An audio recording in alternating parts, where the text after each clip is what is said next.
파연 여러분 안녕하세요. 파이케 아유. 네, 12월 31일에 발행되는 오늘 컨텐츠인 만큼 야심차게 준비한 주제는 말이죠. 굉장히 인류 역사에서 굉장히 유명한 사람인데 그분들이 돌아가실 때 마지막으로 남긴 말들은 과연 무엇이었을까? 아하. 이런 걸 가지고 아니 뭐 이 방송 보시면서 네. 새해를 맞이하신 분들도 많이 계실 텐데. 네네. 유언이요?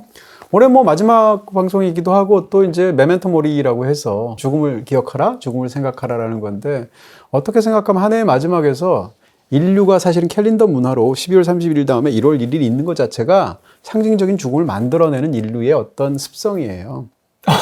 정말로. 네, 그래서 올해의 나는 사실상 죽고요. 그리고 1월 1일이 되면 새로운 나가 탄생하는 거예요. 우리가 생일을 기념하는 것도 마찬가지고 생일 케이크에 우리가 초를 불어놓고 끄잖아요. 끄는 이유가 뭔가 하면 꺼서 어둠을 만들어서 상징적인 어둠을 만드는 거예요. 죽음을 만드는 거예요. 그리고 나서 다시 불 켜고 나서 생일 축하해요 하면 재탄생의 의미를 갖는 거거든요. 이게 어떤 캘린더 문화의 핵심인데 생각지도 않게 오늘 딴 얘기 하려고 그러는데 이 얘기를 갑자기 하셔가지고 저도 그냥 툭 얘기를 하게 됐습니다. 어쨌건 오늘 주제는 사실은 우리 끝에는 당연히 죽음이 기다리고 있지 않겠어요? 근데 그렇죠. 그것 자체가 그렇게 무섭거나 꼭 슬픈 일이 아닐 수도 있고요. 재밌고 코믹한 얘기도 많아요. 그래서 오늘 좀 전해드리고 싶고요. 사실 제일 유명한 유언이 뭘까요? 사실 뭐 우리나라에서 가장 유명한 유언은 나의 죽음을 적에게 알리지 마라. 그거 정말 이순신 장군일 것 같아요. 서양에서 제일 유명한 건 브루투스 너마저 이거 아닐까요? 카이사르. 네, 카이사르의 마지막 막 이런 것들이 아닐까 싶은데 그것보다는 오늘 이제 굉장히 유명한 사람들이긴 하지만 재밌는 유언들을 한번 제가 좀 모아봤고요. 재밌다는 얘기는 여러 가지 의미에서 어떤 건 처연하기도 하고 경우에 따라서는 저도 이제 이런 쪽의 책을 많이 봐서 그런 건데 이 책에서는 이게 마지막 유언이라고 하고 저 책에서 또 저거라고 그래요. 이런 식으로 약간의 불일치가 있을 수 있다. 네, 그럼에도 불구하고 어쨌건 책에 기록된 그런 얘기들을 여러분들께 지금부터 말씀드리겠다. 이렇게 얘기할 수 있겠습니다. 네, 총 30개의 유언을 뽑아봤는데요. 이게 순위는 아니고요. 네. 저희가 하나하나씩 스피디하게 진행하겠습니다. 첫 번째입니다. 새들을 그냥 놓아도 날 데리러 온 거니까. 네, 이 말을 한 사람은 이탈리아 통일을 19세기 말에 했을 때 가장 결정적인 영향을 미쳤던 가리발디라는 구국의 영웅이 있지 않습니까? 그 붉은 셔츠단. 아, 그렇죠, 그렇죠. 네. 바로 그 가리발디인데요. 이 가리발디가 마지막 죽을 때 이제 옆에 그 임종을 지킨 건 부인이라는 거예요. 근데 부인이 이제 옆에서 이제 남편이 죽어가고 있는데 창가에 피리새가 2마리가 날아옵니다. 그 창가에 왔는데 피리새가 막 지저귀는데 평소라면 들을 수도 있지만 또 남편이 너무 고통스러워하고 이러는데 이 피리새를 부인이 쫓으려고 그랬대요. 그랬더니 가리발디가 한 말이 새들을 그냥 놓아도 날 데리러 온 거니까 이렇게 말하고 잠시 후에 좀 지나서 세상을 떠났다는 거죠. 근데 어떻게 생각하면 슬프지만 다른 한편으로는 좀 굉장히 평화로운 죽음의 풍경 이런 게 아닌가 싶어서 일단 첫 번째로 이걸 꼽아봤습니다. 네, 잘들 자고 내일 아침에 또 만나세. 네, 어떻게 보면 이제 임종도 이제 성격 따라 다를 수도 있을 텐데 이 말을 한 사람은 아마 잘 모르실 텐데 노엘 카워드라는 영국의 작가예요. 그래서 영화 각본도 썼는데 대표적으로 데이비드 린이라는 그러니까 아라비아 로렌스를 만들었던 감독 있죠. 그 사람 초기 걸작 중에 너무 훌륭한 밀회라는 영화가 있어요. 그것도 원래 그 당시 개봉할 때는 노엘 카워드의 밀회였어요, 제목이. 그럴 정도로 이 작가가 워낙 유명하니까 그 이름을 갖다 붙인 거죠. 노엘 카워드는 이제 당대 굉장히 재치 있는 작가였는데 이 사람이 굉장히 낙천적인 사람이었거든요. 근데 이제 병상에서 이제 죽어가는 과정은 아무래도 고통이 있을 수 있잖아요. 근데 이제 밤늦은 시간에 자기를 이렇게 뭐라고 그럴까요? 그동안 계속 케어해주는 사람들한테, 돌봐주는 가족들한테 뭐라고 인사를 했냐면, 자, 이제 그만 가보고 잘들 자고 내일 아침에 또 보세나 하고 다음날 아침에 가보니까 임종을 한 거죠. 죽는 순간조차도 쾌활하게, 초연하게 어떤 면에서는 그런 유머를 발휘하는 사람들이 있는데 이 노엘 카워드의 경우가 그런 게 아닌가 싶습니다. 죽음이 대체 무엇인지 모를 정도로 충분히 작구나. 네, 이런 또 태평한 말은 누가 했을까 싶은데 이게 칭기스칸입니다. 칭기스칸 때문에 죽은 사람이 수백만 명일 거예요. 그런 어떤 정복 사업을 하면서 정말 이 초원에서 대평원에서 그런 어떤 질풍노도와 같은 인생을 산 사람일 텐데 정작 마지막에는 굉장히 편안하게 죽었대요. 칭기스칸이. 말년에는. 네, 근데 죽어갈 때 심지어는 이제 뭐라고 그럴까요? 정신을 점점 좀 잃어가니까 까무룩하게 잠드는 것 같은 순간들이 많이 오잖아요. 계속 죽은 것 같은데 사실은 잠자다가 또 깨고 또 깨고 이런 방식으로. 그래서 마지막으로 징기스칸이 남겼다고 주변 사람들이 기록하는 말이 죽음이 대체 무엇인지 모를 정도로 내가 충분히 작구나 이렇게 말을 했대요. 그리고 나서 이제 얼마 지나지 않아서 세상을 떠난 거니까 어떻게 생각하면 굉장히 역설적인 거죠. 그 사람의 인생하고 마지막 말이. 난 해변에서 매끈한 자갈돌이나 예쁜 조개 껍질을 찾아다니던 아이였던 것 같아. 굉장히 문학가신가요? 그렇게 보이겠지만 인류 역사상 최고 천재가 누굴까? 제 생각엔 탑3 중에 하나가 뉴턴이 아닐까? 아이작 뉴턴이 한 말인데요. 이게 마지막 말로 전해지고 있는데 아이작 뉴턴이 죽을 때 그렇게 얘기를 했다는 거죠. 그러니까 다른 사람들이 나를 어떻게 생각하는지 모르겠다. 근데 내가 내 스스로 한번 생각해 보니까 나는 파도 치는 그 굉장히 아름다운 해변가에서 이렇게 예쁜 조개 껍질을 찾아다니거나 매끄러운 자갈도를 찾아다니면서 놀고 있는 그런 어린아이와 같은 삶이 아니었을까? 이렇게 말을 했어요. 근데 너무 멋있잖아요. 이게 어떻게 생각하면 이제 뉴턴처럼 물리학에서 거대한 어마어마한 역사를 미친 그런 천재 중에 천재일 텐데 이 사람이 자기 인생, 과학에 바친 자기의 인생을 돌아보면 그냥 순수한 어떤 그 알고 싶은 혹은 뭐 발견하고 싶은 이런 것에 대한 쾌감 혹은 즐거움으로 움직였던 어린아이와 같은 그런 순수한 마음이 있었다는 거잖아요. 그런 부분에서 이 말 자체도 아름다운데 이 말 자체를 한 사람이 아이작 뉴턴이라고 하니까 이봐 친구들 박수를 치라고 드디어 이 희극이 막을 내리지 않나. 네.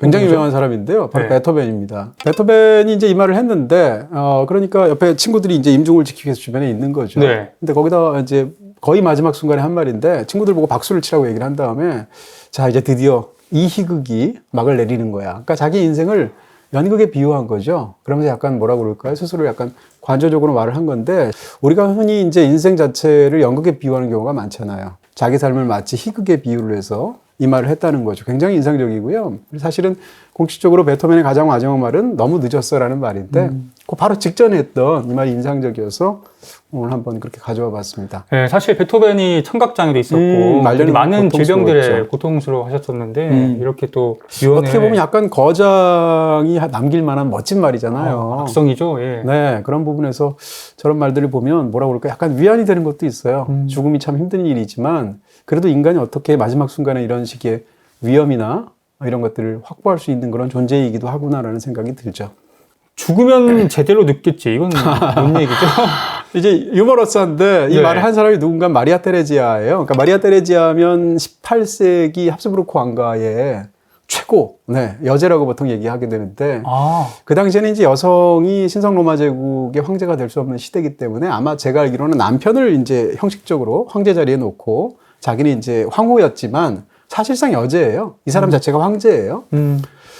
마리아 테레지가 한 말인데, 이 마리아 테레지아의 이 말의 맥락이 굉장히 흥미롭습니다. 이제 마지막이 이제 임종이 가까우면 사람이 몸을 제대로 못 움직이잖아요. 그런 가운데 침대에 오래 누워 있다가 일어나려고 했대요. 근데 일어나려고 하는데 몸을 제대로 못 움직이니까 이렇게 쓰러진 거죠, 침대 위에. 그래서 옆으로 이렇게 모서리에 쓰러지니까 그 모습을 보고 있던 아들이 뭐라고 그랬냐면, 아, 지금 잘못 누우신 것 같습니다. 그쪽이 아닙니다라고 말을 했대요. 예. 근데 거기에 대해서 마리아 테레지가 한 말이에요. 죽으면 뭐 제대로 눕겠지. 라고 마지막 말을 했대요. 이게 이제 마리아 테레지아의 말하자면 유언이 된 건데 경우에 따라서 보기에는 굉장히 자기의 죽음을 초연하게 이렇게 농담의 대상으로 삼는 것 같잖아요. 내가 지금은 몸을 제대로 못 가누고 있지만 죽으면 뭐 내가 제대로 눕겠지. 관에 누울 때는 제대로 딱 눕잖아요. 그렇죠. 그런 어떤 자기의 죽음을 가지고 한 말이거든요. 더군다나 그 말 한 사람이 황제인 마리아 테레지아니까 여제인 그런 부분에서 이 말이 흥미롭지 않을까 해서 가져왔습니다. 네, 의연하셨네요. 아니, 그 반대야. 네, 그러니까 약간 그 인물의 어떤 꼬장꼬장함을 보여준다고 그럴까? 이 말을 한 사람은 헨릭 입센입니다. 입센이 이 말을 했던 건 그런 겁니다. 이제 올해 투병을 하게 되지 않습니까? 많은 사람들이 이제 앓다가 죽잖아요. 네. 죽고 있는데 이제 그 죽음을 향해서 가고 있는데 안심을 시키기 위해서 이렇게 항상 자기를 케어해주는 간호사가 이제 거의 죽을 무렵인데 때 거짓말을 했다는 거죠. 입센 선생님 여러 가지 다 체크해 보니까 점점 상태가 좋아지고 있습니다. 이렇게. 근데 그 말을 들으면서 끄덕끄덕 하면 되는데 입센이 뭐라고 그랬냐면 화를 내면서 아니 그 반대라고 말을 했다는 거죠. 자기 생각할 때 몸이 훨씬 더 점점 악화되어서 죽어가고 있는데 자기를 안심시키려고 간호사가 그 말을 하니까 아니 그 반댈세라고 말을 했죠. 근데 그게 입센의 마지막 말이 된 거예요. 그런 면에서 본다면 굉장히 좀 뭐 이렇게 흥미로운 그러면서 좀 약간 좀 묘하게 역설적인 그런 순간이 아닌가 싶습니다. 네, 미국의 대통령이었던 토마스 제퍼슨은 아직 살아있군이라는 말 남긴 사람은 누굴까요? 너무 재밌어요, 이 얘기가. 네. 그래서 일부러 갖고 왔는데, 이 말을 남긴 사람은 미국의 제2대 대통령, 1대 대통령이 이제 조지 워싱턴이고, 네. 2대가 존 애덤스예요. 아, 그리고 토마스 제퍼슨은 3대죠. 3대 대통령이에요. 근데 재밌는 건 뭔가 하면 이 얘기를 한 사람이 2대 대통령인 존 애덤스인데 존 애덤스와 토마스 제퍼슨은 2대 대통령, 3대 대통령이고 제가 알기로는 토마스 제퍼슨이 이 존 애덤스가 2대 대통령일 때 또 부통령이고 뭐 이랬어요. 근데 이 두 사람이 정치적인 라이벌 관계예요. 아, 정적이었군요. 네, 선거에서 서로 맞붙기도 하고 이런 관계여서 항상 서로가 서로를 신경을 썼는데 존 애덤스가 죽을 때 자기는 오늘 죽을 것 같은 거예요. 그런 상황에서 죽어가는데 자기의 정적이면서 일생일대의 라이벌인 토마스 제퍼슨이 아직 죽었다는 얘기는 없거든요. 그러니까 토마스 제퍼슨은 아직 살아있겠네 라는 말을 하고 세상을 떴거든요. 이게 진짜로 마지막 남기면서 이 말 하자마자 죽었어요. 존 애덤스가. 그러니까 얼마나 인생일대 그 사람을 신경 썼으면 자기가 마지막으로 한 말이 그 사람이냐라는 거고 네. 더 재밌는 건 뭔가 하면 토마스 제퍼슨은 그때 안 살아있었어요. 아, 두 사람이 같은 날 죽었습니다. 몇 시간 차이로? 네. 근데 토마스 제퍼슨이 자기 집에서 죽었을 거 아니에요? 네. 근데 그 몇 시간 사이에 이 사람도 죽어가고 있는데 그 임종의 소식이 전해지지 않잖아요. 핸드폰도 없고. 그러니까요. 그러니까 토마스 제퍼슨은 아직 살아있겠네? 라고 했는데 사실은 자기가 더 오래 산 거죠. 더 재밌는 거는 두 사람이 같이 죽은 날이 7월 4일이에요. 네. 미국 독립기념일입니다. 그러니까 어떻게 생각하면 이 모든 우연들이나 상황이나 이런 모든 역설들이 굉장히 흥미로운 그런 임종의 순간들, 역사가 만든 아이러니 뭐 이런 거 아닌가 싶습니다. 네, 건국의 아버지 두 분이었고요. 비앙숑을 불러줘. 그가 나를 살릴 거야. 비앙숑? 이 말을 한 사람이 발자크입니다. 네. 발자크면 뭐 19세기 이제 위대한 프랑스 작가잖아요. 네. 굉장히 글도 많이 썼는데 발자크의 대표작 중에 하나 중에 이제 고리오 영감이라고 있어요. 네. 고리오 영감에 등장하는 의사 이름이 비앙숑이에요. 극중 인물이군요. 네, 그러니까 본인이 죽어가는데 이대로 가면 죽을 것 같은데 여기 네. 의사들은 못 믿는 거죠. 그러니까 비앙숑을 불러달라고 하는데 자기가 만들어낸 의사예요. 만능을 만든. 네네. 근데 그 의사를 불러주면 그가 아마 나를 살릴 수 있을 거야라는 게 발자크의 마지막 말이었다고 하니까 어떻게 생각하면 작가가 마지막으로 남길 수 있는 말 중에서 가장 인상적인 말 중에 하나가 정말 아닐까? 위트 있네요. 예. 네. 그래서 9번째 말로 골라왔습니다. 10번째입니다. 그런데 내가 떠나는구나. 네. 이 말은 굉장히 범상한 말처럼 느껴지는데 또 맥락을 보면 또 다르게 다가오고요. 바로 프란츠 카프카가 한 말입니다.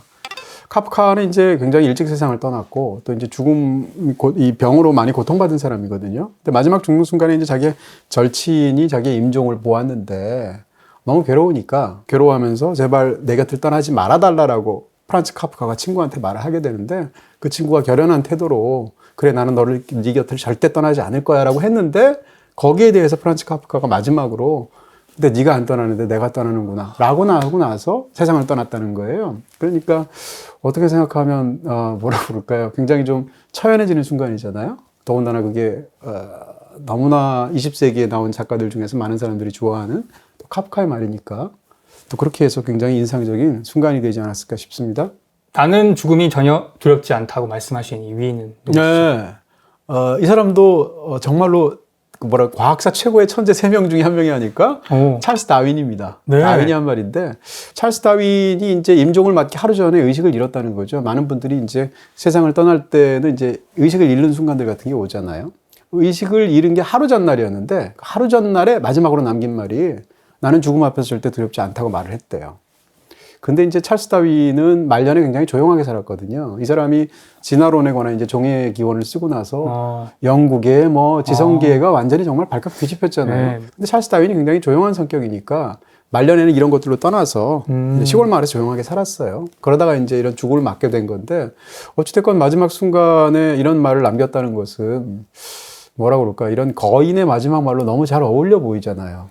그런 부분에서 참 대단하다 이런 생각이 또 들기도 하죠.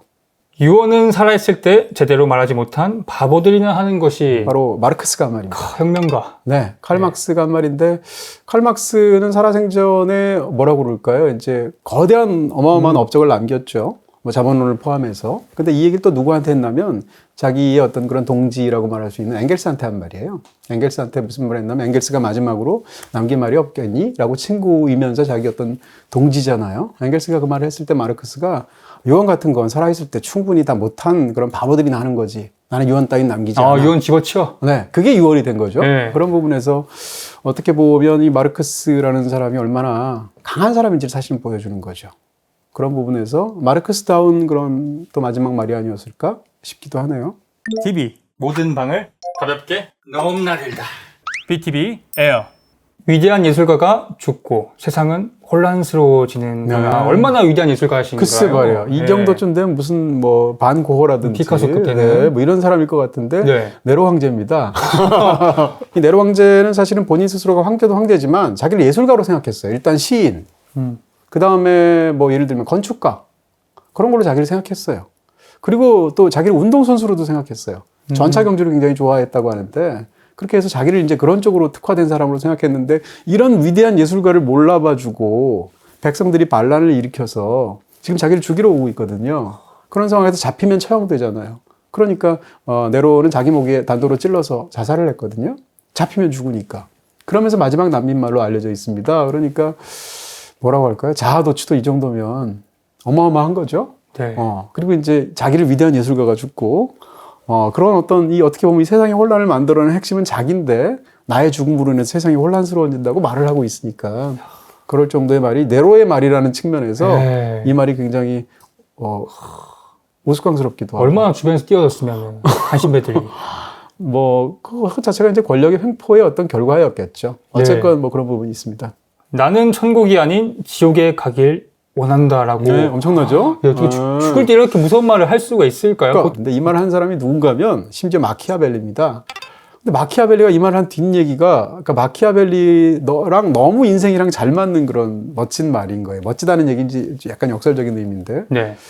마키아벨리는 이제 뭐라고 할까요? 피도 눈물도 없는 그런 수단을 옹호하는 사람이잖아요. 마키아벨리즘이라고 한다면 정치적인 어떤 좋은 목적이 있다면 자기가 쟁취해야 될 권력을 향한 목적이 있다면 수단은 정말 비열해도 되고 뭐 상대를 속여도 되고 이게 마키아벨리즘이잖아요. 그렇죠. 근데 이 말 한 이유는 뭔가 하면 나는 나쁜 짓을 너무 많이 해서 지옥에 가기를 원해. 이게 아니라 이 뒤에 말이 있어요. 뒤에 말이 뭔가 하면 지옥에 가면 황제들도 많고 그리고 또 교황들도 많고 근데 천국에 가면 거지들하고 수도사밖에 없을 거 아니야? 그러니까 난 차라리 재밌는 지옥에 갈래. 이런 말이에요.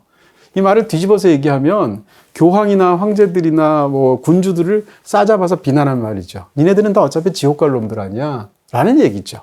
그리고 천국에는 진짜 갈 수 있는 사람은 거지들이거나 수도사들밖에 없다는 얘기예요. 그러니까 어떻게 보면 이 사람이 이 현실 정치나 현실의 권력들을 얼마나 냉정한 시각으로 보고 있는지를 어떻게 보면 약간 블랙 유머로 표현한 그런 유언이라고 할 수 있습니다.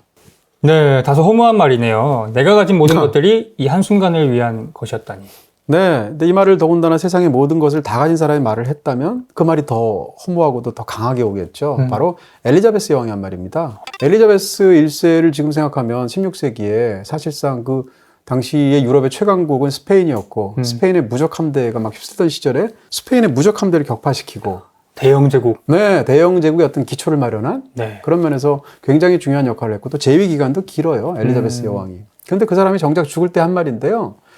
내가 뭐 가졌던 그 모든 것들이 지금 이 죽어가는 이 한순간을 위한 것이었다니 이렇게 말을 했대요. 이런 얘기를 들으면 세상에 참 우리가 추구하고자 하는 그 많은 것들이 얼마나 마지막 순간이르면 부질없어지는가라는 또 흔한 말이긴 하지만 더군다나 엘리자베스 여왕이 그런 말을 했으니까 더 강하게 다가오는 그런 말이 됐죠. 자, 태어날 때도 호텔이었는데 죽을 때도 호텔이라니 이거 되게 한탄스러운 대사예요. 네, 이 말도 약간 푸념이 섞인 대사인데 유진 오닐이라는 이제 굉장히 유명한 미국의 희곡 작가죠. 네.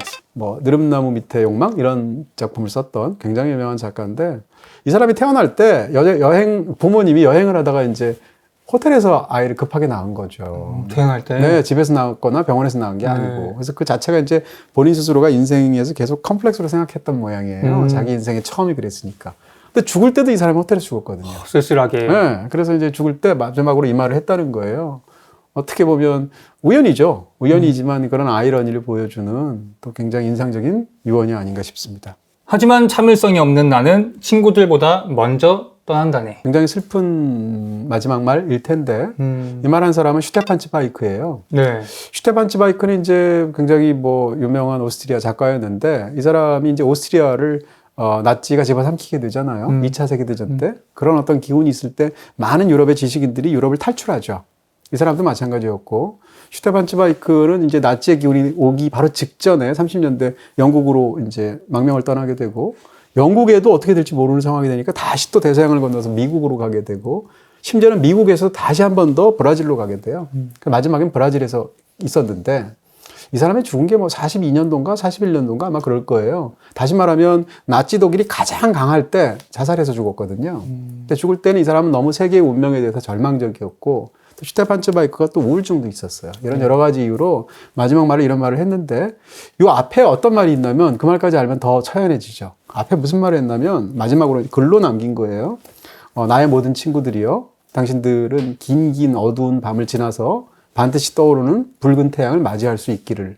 그렇지만 참을성이 없는 나는 당신들보다 먼저 떠난다네. 이게 이 사람이 글로 남긴 마지막 말이에요. 그러니까 친구들은 축복해서 이 나치가 전 세계를 집어삼킬 것 같은 이런 상황 속에서 너희들에게는 언젠가 그래도 좋은 날이 올 거야 라고 기원을 해주지만 미안한데 나는 못 가겠어. 그때까지 못 참겠어. 이래서 세상을 스스로 떠나게 되는 그런 마지막 말이었어요. 그런 면에서 한 1년만 더 참지 뭐 이런 생각 들기도 하고. 왜냐하면 1943년도만 돼도 나치가 굉장히 이제 약세가 되고 점점 패하다가 끝나게 되니까. 근데 이런 것들은 사실은 이제 그 나치 독일의 제2차 세계대전하고도 관련이 있지만 또 본인의 성향하고도 관련이 있을 거예요. 어찌됐건 이런 마지막 말을 남기기도 했습니다.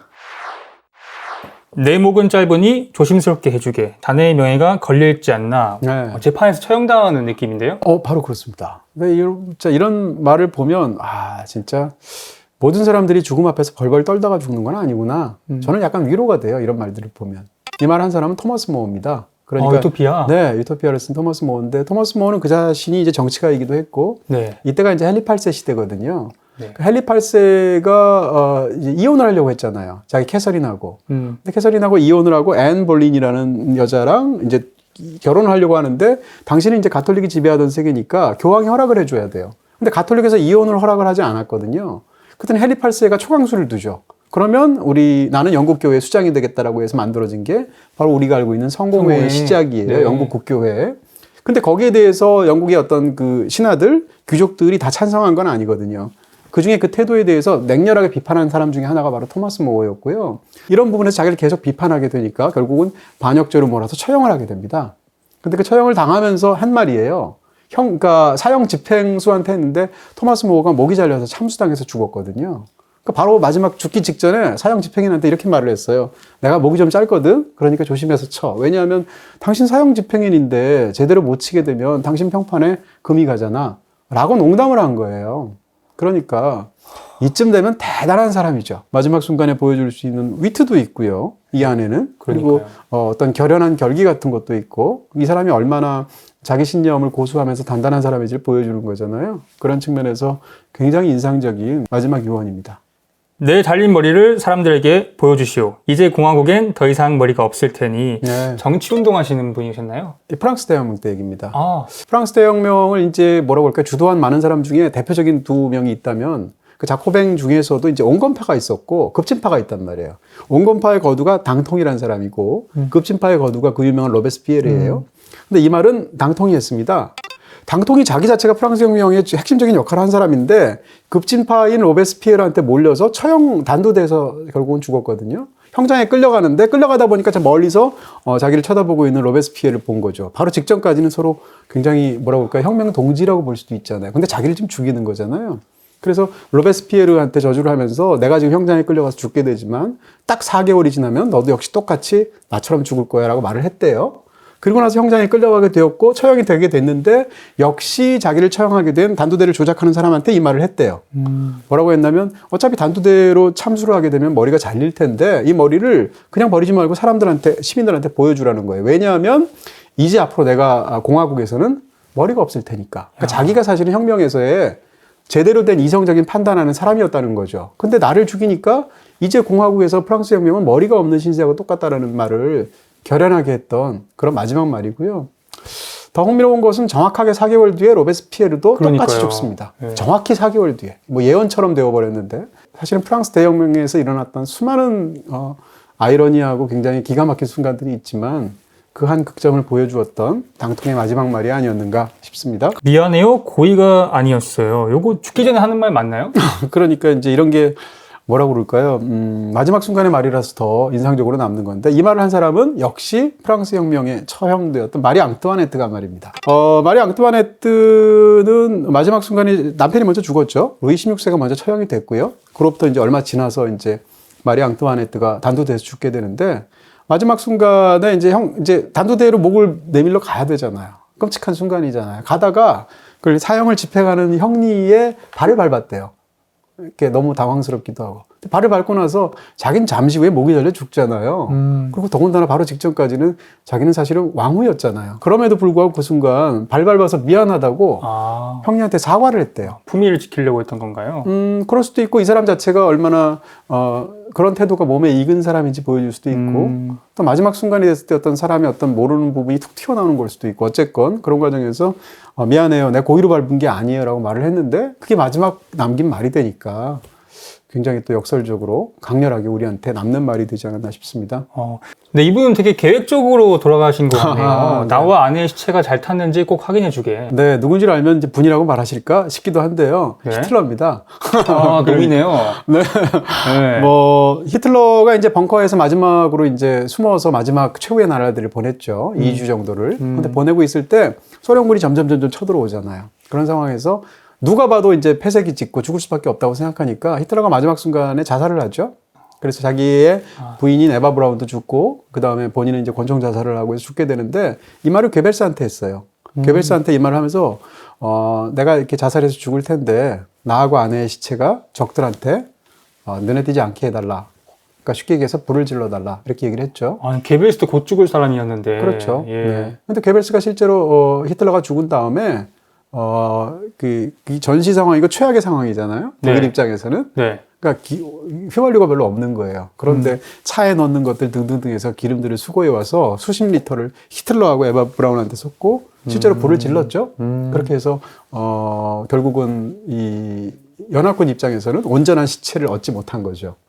그런 면에서 굉장히 이상한 그런 유언이었습니다. 그래서 막 서약서도 쓰고 나름대로 막 자기는 멋있다 생각하고. 네, 뭐 히틀러는 자기 인생을 연출한 사람이라고 말할 수 있고요. 배우 그런 같아요. 자세한 이야기는 그때 스탈린과 비교했을 때 제가 여러분께 말씀드린 적이 있습니다. 방탄조끼를 주시오. 네. 요거는 그 총살 다음에 한 말 같아요. 딩동댕입니다. 그쵸? 네, 굉장히 흥미로운 말인데 이 말을 한 사람은 1960년대 미국의 사형수입니다. 일반인이군요. 네네. 그 제임스 라자로라는 사람이었다고 하는데 네. 그 사람이 죽을 때 이제 마지막 사형으로 집행할 때 주마다 다르잖아요. 어떤 데서는 교수형, 뭐 독살형, 뭐 등등등 하는데 그 당시 이 사람이 처형당하는 데서는 총살형이었대요. 근데 마지막으로 할 말이 없겠느냐고 이제 그 성직자가 물어보게 되고 혹은 마지막으로 얘기하잖아요. 물 한 잔 주시오, 뭐 어머니를 만나게 해주시오 이런 거 하잖아요. 근데 이 사람이 뭐라고 그랬나? 방탄조끼를 달라고 했대요. 그러니까 너무 우스운 말이잖아요. 네. 총살당할 사람이 방탄조끼를 달라고 하니까. 근데 이 말이 농담일 수도 있고 혹은 간절하게 진짜로 그런 걸 원했을 수도 있잖아요. 어쨌건 그런 그 마지막 순간에 주는 굉장히 이상한 그 정조가 담겨 있는 말이 아닐까 싶습니다. 신께서는 나를 용서하실 거야. 그게 그분의 일이거든. 이라고 자신만만하게 말씀하신 거예요. 자신만만할 수도 있고 어떻게 보면 가장 낮은 자세에서 희고했을 수도 있고 이걸 또 번역하기 나름인데 네. 뭐라고 할까요? 이게 이 말 한 사람이 하이네입니다. 시인. 네네. 네. 뭐 독일의 뭐 너무 유명한 시인이죠. 네. 근데 하이네가 말년에 유달리 고통스럽게 죽었어요. 이 사람이 매독으로 죽었거든요. 근데 이제 이때는 이제 뭐 페니실린이나 이런 게 나오기 전의 시대니까 매독 자체가 워낙 만연해 있고 많이 죽잖아요. 그런 시대인데 하이네가 죽을 때 굉장히 오래 고통을 받고 죽었어요. 그러다 마지막에 죽게 됐는데 죽을 때 뭐라고 했냐면 이 말을 한 거예요. 하나님께서 나를 용서해 주실 거야. 왜냐하면 그게 그분의 일이거든. 이렇게 말을 했는데 이 말은 굉장히 처연하면서도 어떤 종교적인 고백처럼 느껴지기도 하고 하이네는 정말 질풍노도와 같은 삶을 산 사람이니까 자기가 잘못한 것도 많을 것이고 뭐 등등에 대해서 이런 간절한 마음이 있었겠죠. 그런 부분에서 인상적인 말입니다. 그 다음 제가 한번 읽어볼까요? 네. 나는 신을 만날 각오가 섰어. 신께서 나를 만난다는 시련을 받을 준비가 되어 있는지는 모르겠지만. 코믹한 말이죠. 그러니까 죽으면 나는 신을 만날 각오가 지금 돼 있어. 난 곧 죽을 거고. 근데 신이 나를 만나는 게 신의 시련이라고 표현을 한다는 얘기는 자기가 너무 이상한 인간이라는 거죠. 괴팍하거나 뭐 좀 유별나거나. 그러니까 신께서 준비가 됐는지 모르겠네. 이런 식으로 약간 유머러스하게 말을 한 말인데 이 말은 처칠이 한 말입니다. 윈스턴 처칠이 한 말이에요. 그러니까 윈스턴 처칠이라는 사람이 보여주는 어떤 재치나 위트일 수도 있고 또는 죽음을 맞이하는 어떤 마지막 순간의 어떤 뭐라고 그럴까요? 그 위험일 수도 있겠죠. 그런 걸 보여주는 흥미로운 말인데요. 잘 많이 알려져 있지 않은 사실인데 윈스턴 처칠이 노벨 문학상을 받았어요. 이 사람은 기본적으로 문학적인 위트가 있었던 사람이에요. 그런 것들이 투영된 흥미로운 마지막 말이 아니었을까? 저곳은 참으로 멋진 곳 같아요. 지금까지 본 요원 중에서 가장 행복한 요원. 네, 뒤로 갈수록 그렇습니다. 약간 희망이 되는 걸 하면 제가 이렇게 재배치를 했어요. 이제 왜냐하면 새해가 다가오니까. 네, 마지막 죽는 순간에 죽기 싫어 이런 것만 하면 너무 또 네, 슬프잖아요. 그렇습니다. 이 말은 제가 알고 있는 그 어떤 위인들의 유언 중에서 굉장히 인상적으로 아름답게 기억하는 말이고요. 이게 에디슨이 한 말입니다. 토마스 에디슨. 마지막 이제 죽어가는 나날이 되는데 에디슨은 정말 살아생전에 많은 엄청난 일들을 했잖아요. 근데 죽을 때 이제 힘들어하고 이러니까 옆에서 이제 부인이 있다가 당신 힘들지 않아요? 이렇게 물어본 거죠. 거기에 대해서 에디슨이 안 힘들지는 않고 다만 나는 기다리고 있을 뿐이라고 말을 해요. 그리고 나서 창밖을 보고 있는데 창밖에 이제 풀밭 같은 풍경들이 보였고 창밖을 보고 한 얘기인지 심지어는 4, 5세기를 보고 한 얘기인지는 알 수 없으나 약간 모험적으로. 네, 그러면서 마지막 말이 이 말을 했다는 거죠. 저곳은 참으로 멋진 곳일 것 같아. 이러고 나서 죽었다는 건데요. 그래서 이제 이 말이 주는 뭐라고 그럴까요? 죽음이 끝이 아닌 것 같은 느낌도 있고 실제로 창밖에 풍경을 보고 얘기할 수도 있지만 4, 5세기를 보고 말했을 수도 있고 이 사람 입장에서 그런 측면에서 이 말이 주는 어떤 이상한 따뜻한 쓸쓸한 위로 같은 게 이 말에 담겨 있기도 하죠. 더 많은 빛을 달라. 네, 굉장히 멋진 말처럼 느끼는데 이 말도 이제 뒤에 씁쓸한 뒷얘기도 있고요. 이 말 자체가 멋있는 느낌도 있고 괴테가 한 말입니다. 파우스트. 네네. 괴테는 이제 이런 느낌이죠. 마지막 순간에 이제 괴테가 굉장히 오래 살았잖아요. 네. 그리고 괴테는 살아생전에 그 모든 영광을 다 누린 사람이에요. 어마어마한. 권력도 있었고, 뭐, 돈도 명성. 있었고, 네. 거기다 심지어 장수까지 했으니까. 근데 마지막 순간에 이제 더 많은 빛을, 이란 말을 했다고 하니까, 괴테처럼 그렇게 어마어마한 그런 독일 문학사의 가장 최고의 어떤 거장이 더 많은 빛을, 멋있잖아요. 그래서 이 말이 실제로 수많은 유언을 다룬 말에 지금까지도 회자가 되는 멋진 유언으로 기록이 됩니다. 근데 더 많은 빛을이란 말이 정확하게 어떤 맥락인지 잘 몰라요. 예를 들면, 방이 너무 어두울 수도 있잖아요. 그런 상황에서 야 거기 창문 좀 더 열어봐 이런 말일 수도 있어요. 그럼 더 많은 빛이 될 테니까. 아니면 굉장히 어떤 종교적인 깊은 말일 수도 있겠죠. 그러니까 신의 어떤 은총, 자기 사후의 어떤 그런 것들을 갈구하면서 더 많은 빛을 주소서 이런 말일 수도 있잖아요. 이런 식으로 이제 이 말이 많이 회자가 됐는데 괴테가 죽은 다음에 괴테가 죽은 게 18세기 한 초중반쯤 될 거예요. 거의 한 100년쯤 지나서 20세기가 돼서야 이 마지막 맥락이 뭔지가 밝혀졌어요. 괴테의 임종을 맡은 사람이 이제 남자 하인이 있었는데 그 남자 하인이 당시에 괴테가 죽어가는 걸 보고 이제 글씨를 날려 쓰다시피 하는 그 메모가 있는데 그 메모가 전달이 안 되다가 한 세기가 지나서 20세기 초에 그 메모가 공개가 됐어요. 그 메모에 따른 괴테의 마지막은 뭐였냐면 괴테가 마지막으로 한 말은 요강을 달라고 했다는 거예요. 네. 왜냐하면 침대에서 제대로 못 움직이니까. 그래서 하인이 요강을 가져다 줬대요. 근데 죽는 순간까지 요강을 꼭 붙들다가 죽었다는 거죠. 왜요? 죽었을 때 여러 가지 어떤 집착도 있을 것이고 많은 부분들이 있겠죠. 그러니까 죽어가는 순간에 뭔가에 의지했을 수도 있고 근데 그게 하필이면 요강이었던 거예요. 그래서 아마도 요강을 갖다 달라는 얘기는 배설을 하고 싶어서였겠죠. 근데 어찌됐건 괴테의 마지막에 죽는 때 남긴 말이 더 많은 빛을 이라는 말과 요강을 가져다 달라라는 말과 심지어는 요강을 끝까지 쥐면서 부들부들 떨면서 죽었다고 하는 그 최후를 생각하면 이 둘 사이에서의 괴테에 대한 마지막 인상이 너무 달라지잖아요. 그런 부분에서 사실은 많은 위인들의 위대한 어떤 유언들도 도시 전설처럼 윤색된 부분들이 당연히 있겠죠. 각색이. 네, 우리가 지금 제가 소개해드린 실제로 이 책에 나오는 말들조차도 경우에 따라서는 사실과 좀 다른 부분도 있을 수 있어요. 어찌됐건 그런 양자 사이를 보여주는 굉장히 어떤 면에서는 좀 쓸쓸하기도 한 그런 마지막 말이었습니다. 다음은 삶이 좀 많이 고통스러우셨던 분이신가요? 죽고 싶을 분이죠. 그렇게 볼 수도 있고요. 저는 어떤 면에서는 저게 약간 위안처럼 느껴지기도 해요. 이 말을 한 사람은 바로 제인 오스틴입니다. 그러니까 오만과 편견을 비롯한 굉장히 위대한 19세기 작가죠. 제인 오스틴이 이제 말년에 이제 당연히 고통스럽게 세상을 떠나게 됐는데 마지막으로 이제 원하는 게 없느냐고 이렇게 물어본 거죠. 간병하던 사람이. 근데 원하는 게 있는데 죽고 싶다라는 말을 한 거죠. 그러니까 어떤 면에서 본다면 자기 삶을 갈무리하는 그런 마지막 말인데 이 말이 절망에 가득 찬 말처럼 보이기도 하고 네. 경우에 따라서는 자기 삶을 이미 다 정리한 사람이 할 수 있는 굉장히 존엄이 담긴 말처럼 느껴지기도 하죠. 어떻게 받아들이는지는 사람에 따라 다를 것 같습니다. 네. 이분은 질문을 남겨 돌아가셨네요. 그렇다면 문제는 뭐였지? 네, 이건 거르트루드 스타인이라는 이제 미국의 여성 작가인데요. 작가가 한 말인데 이 말이 굉장히 수수께끼 같은 유언처럼 남아 있습니다. 주변에 여러 사람들이 있는 가운데 임종을 한 것 같고, 네. 이 거르트루드 스타인이 뭐라고 말을 했냐면 처음엔 이 말을 하기 전에 답이 뭐였지? 이렇게 주변 사람한테 말을 했대요. 주변 사람들이 갑자기 맥락 없이 답이 뭐였지라고 하니까 네. 그래서 아무도 답을 얘기 못했대요. 그랬더니 돌아보고 나서 잠시 후에 이렇게 말을 했다는 거예요. 그래? 그러면 문제는 뭐였지? 이렇게 말을 했대요. 아, 약간 그리고 왔다 갔다 이제 하셨군요. 예. 왔다 갔다 했을 수도 있고 어떻게 보면 굉장히 수수께끼 같은 화두처럼 들리기도 철학적인 해요. 말일 수도 있고. 예. 뭐 경우에 따라서는 정확하게 알 수 없지만 네. 어쨌건 저한테는 사실은 이게 아무것도 아닌 그런 어떻게 보면 혼미한 상태에서의 발언일 수도 있지만 저는 유언을 생각할 때 이 말 굉장히 많이 생각하거든요. 그런 마지막 순간에 결국은 그렇다면 문제는 뭐였지? 라고 물어보는 그 말이 뭔가 굉장한 화두처럼 저한테 느껴져요. 그래서 어쨌건 여러분께서 소개해드렸습니다. 요거는 좀 아실 것 같아요. 우물쭈물 하다가 네, 이럴 줄 알았지. 요거 유명한 묘비명이지 않습니까? 그렇습니다. 예. 네, 이 조지 버나드 쇼의 묘비명으로 알고 있는데요. 조지 버나드 쇼라는 사람 자체가 이제 희곡 작가 또 뭐 다방면에 굉장히 재능이 많은 사람인데 워낙 재담을 잘하는 말을 이렇게 굉장히 멋지게 하는 그러면서 약간 냉소적으로 말하는 그런 사람이었어요. 조지 버나드 쇼가 살아생전에 자기 묘비문을 쓸 때 본인이 쓰는 경우도 있고 사후에 다른 사람이 쓰는 경우도 있죠. 이게 자기가 쓴 묘비명이거든요. 그러니까 말 그대로 마지막 유언이라고 말할 수 있을 텐데 묘비명의 그 사람이 이제 조지 버나드 쇼 몇 년부터 몇 년까지 그리고 밑에 우물쭈물하다가 내일 올 줄 알았지. 이게 써 있으면 얼마나 웃기겠어요. 그러니까 본인의 마지막을 그런 웃긴 말로 묘비명을 쓰는데 이게 어떻게 생각하면 한편으로는 굉장히 슬픈 말이잖아요. 인생이라는 게 자기 인생을 제대로 통제도 못하고 이런 과정에서 우물쭈물하다가 결국은 죽음을 맞는 존재잖아요. 슬픈 네. 얘기잖아요. 근데 이 말이 갖고 있는 해학이 있잖아요.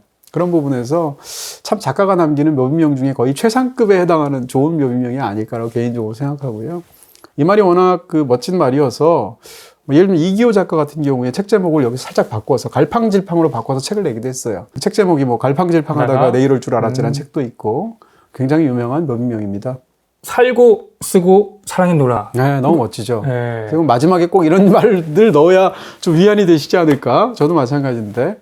이런 말들은 이제 뭐 이 묘비명의 영향이기도 하고 또 실제로 그런 어떤 문장의 형식이기도 하고 굉장히 많이 쓰죠. 예를 들면 뭐 먹기사 이런 거, 먹고 기도하고 사랑하라 뭐 이런 거. 왔노라 보았노라 이겼노라.